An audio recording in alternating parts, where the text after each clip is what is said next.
How are you, Joseph? I'm good there, little Ricky. How are you? I am well. Did you know that about the little factoid about your career, that you and Kirk Gowdy are the only ones to ever do that in the same year, more than once? You know that? I did not know that, but that's the kind of stuff that I've come to expect from your show and the research department there at I researched it myself. I researched it myself. You know, when I researched it, I actually, because I was wondering this thing, watching Game 7 in my hotel room in Carolina night before the Saints and the Panthers, I looked that up myself because, you know, I was wondering that because I knew that the last time you called a Super Bowl, it was a Game 7, and here it happened to you again. I looked that up, Joe. That was all by myself. Well, I'm proud. Well, that's just you going the extra mile, and Next level. Clearly you don't have people to help you in a sports center. It's shoestring, Joseph. It's a little bit shoestring sometimes. You know what I mean? I've seen the sets that they've built. I've seen your set. I followed it on Instagram. I drool every time I see it. I mean, you've got the animation and you sprinting and the blue, the white, the black, the whole thing. And I've seen what Dan gets. I've seen what Artie Lang got, for God's sake. I mean, there's no shoestring there. I was referring to my basic cable NFL Network self. That was an NFL Network gig that I was on the road for. You know what I mean? I'm well aware of how shoestring that is. You know, you living in your network television penthouse, Joe. You know, I mean, some of us. It's a tower. It's a tower. It looks like the Washington Monument. It is. I get pulleyed up to the top every morning. Where does the Bumgarner performance rank? Because again, you've been calling World Series since '96. You've called multiple Super Bowls. Where does that rank just in all of it, Joe? I've never seen one guy win an entire postseason the way I saw Madison Bumgarner do it. And, you know, so many times I got criticized early on, and I think it was worthy that, you know, you start doing all these records, and Bernie Williams has X number of home runs and X number of hits, and it's the most in postseason history. And then you start going, okay, well, wait a minute. Now you've got a wild card game. You got a play-in game. There are more rounds, but I think it also works against guys, and it works against, you know, certainly the load on a pitcher's arm. And these guys just aren't conditioned for this kind of work. So in this day and age, the way guys pitch, you know, the pitch count, everybody freaking out about arm injuries, for somebody to just literally throw a team on his back and say, I'm going to win not just the World Series, but the postseason, I have not seen it in my time. Certainly calling games on Fox, but maybe my time ever even watching games. Joe Buck of Fox joining me here on the Rich Eisen Show. You were in Green Bay yesterday, another Bay Area guy now that's set up shop there in Green Bay. Aaron Rodgers is playing at such a ridiculously high level, Joe, and clearly he can take this team to Arizona to the Super Bowl this year. There's no doubt about it.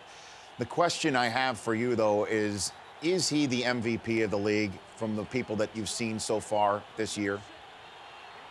I just think he gets more out of what he has around him than anybody not named Brady. I think Brady, they heap a ton of pressure on Tom every year, and whether it's trading guys off the offensive line or not investing high picks for him on the outside or finding bargain basement guys who are effective, by the way, at the running back position.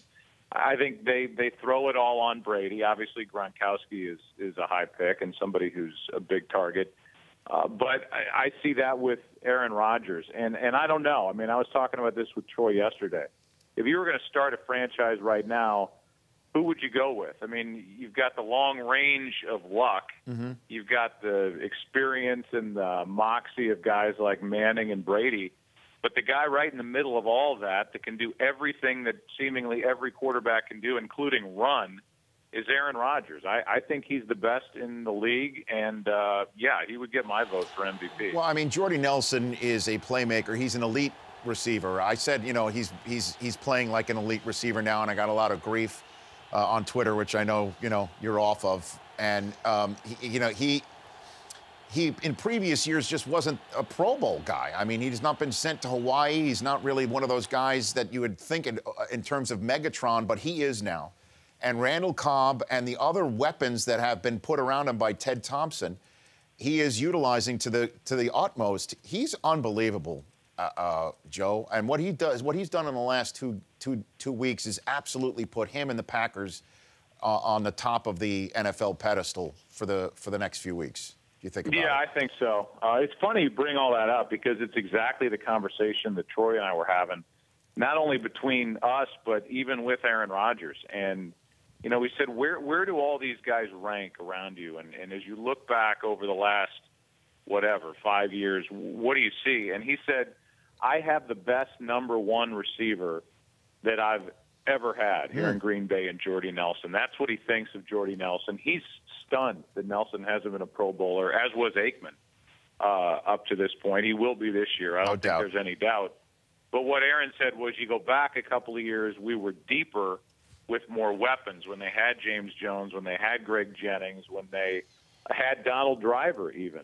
And the one thing they've never had is that back out of the backfield that just is the mismatch like a Darren Sproles. They've never really gone that direction. It's something Aaron would love to have, he said, but they just haven't had it. But I'm a fan of him as a guy. I'm a fan of him as a player. And just what he does, my God. Me too. You know, the quick release and all that stuff. He's just smart. And he says, come blitz me, because I will literally fillet your defense. He's smart as a whip. He's funny. He's just he's all that. That's Aaron Rodgers. Joe Buck as well. I would refer to you as the same.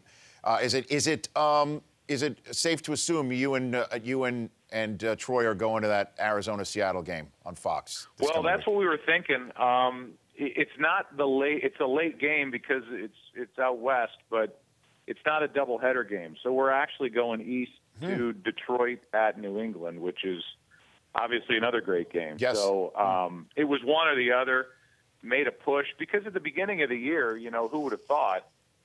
I mean, what's going on in Arizona, what's going on with Bruce Arians, he should have his own show. I agree. I mean, I love that guy for what he brings, which is creativity with quotes and, you know, kind of this guy that doesn't care what comes out of his mouth. He's very honest. He's the opposite of Bill Belichick, who's the most guarded, kind of flatlining at press conferences. But he's done such a great job over the last few years, not just in Arizona. Who would have thought? But we're going east, and I can't wait to watch Detroit go into New England, and all of a sudden New England's on that kind of a roll that nobody saw coming after that Kansas City game. Yeah, it's a big game. Joe, thank you for calling in. I appreciate it. Best to Michelle, okay? All right, man. Anytime. Thank you. The Rich Eisen Show, weekdays at noon Eastern. On Audience.